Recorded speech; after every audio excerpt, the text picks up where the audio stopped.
Collector Bhind Shri Sanjeev Srivastava ने अपार आर्ट.डी निर्माण का कार्य प्रारंभ न किए जाने पर जिले के 126 अशासकीय विद्यालय की मान्यता निलंबित कर दी है, जिसके संबंध में कलेक्टर श्री संजीव श्रीवास्तव ने पत्रकार साथियों से चर्चा कर बताया कि अपार आईडी शासन की महत्वपूर्ण योजना है जो सभी बच्चों की बनाई जाना है। बच्चों के साथ धोखाधड़ी, परीक्षा में एनरोलमेंट नहीं होना, टीसी नहीं मिलना, अंकसूची नहीं आना, इन सभी धोखाधड़ी से निजात पाने के लिए सभी की अपार आईडी बनाने का काम किया जा रहा है।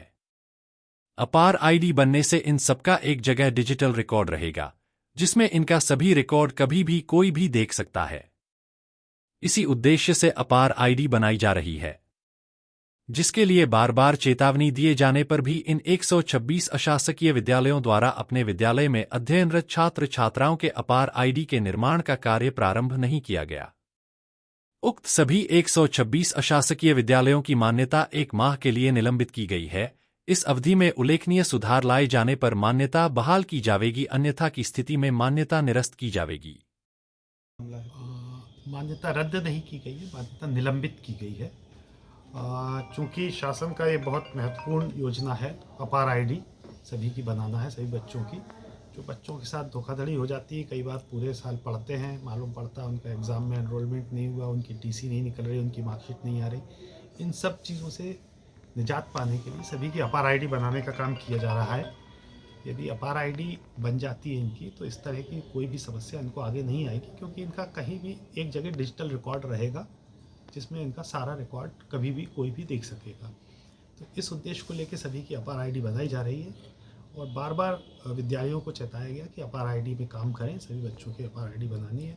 परंतु ये जो 126 विद्यालय हैं, इन्होंने बार बार चेताने के बाद भी अभी तक अपार आईडी का कार्य प्रारंभ भी नहीं किया। सर, इन्हें कितना समय दिया गया है? अभी इनको 1 महीने के लिए मान्यता निलंबित की गई है। 1 महीने में ये उल्लेखनीय सुधार ले आते तो इनकी मान्यता बहाल कर दी जाएगी, यदि नहीं लाते हैं तो मान्यता निरस्त की जाएगी। लेकिन मैं ये भी आप सबको बता दूं कि मान्यता निरस्त करने से कोई भी हानि इन बच्चों को नहीं होगी, पालकों को नहीं होगी। बच्चे यदि एग्ज़ाम में बैठना चाहते हैं, पढ़ना चाहते हैं, टीसी लेना चाहते हैं, मार्कशीट सब उनकी जारी होगी। यदि इनकी मान्यता निरस्त की जाती है तो किसी शासकीय स्कूल से संबद्ध कर वहाँ से जारी कराई जाएगी। बच्चे आगे पढ़ाई जारी करने के लिए कोई प्राइवेट स्कूल पसंद करते हैं तो वहाँ उनकी व्यवस्था की जाएगी। बच्चों को किसी प्रकार की हानि नहीं होने दी जाएगी। जो विद्यालय है पूरे जिले के हैं या कोई एक एरिया? ये पूरे जिले के विद्यालय हैं। इनमें से ऐसे कौन से विद्यालय हैं जो खास तौर पर जो नामचीन विद्यालय हों? अब ये नामचीन विद्यालय तो मेरी नज़र में मेरे सभी विद्यालय समान होते हैं, तो सभी 126 विद्यालय मेरे लिए तो एक बराबर हैं। और अगर ऐसे में 1 माह में अगर वो नहीं कर पाते तो क्या?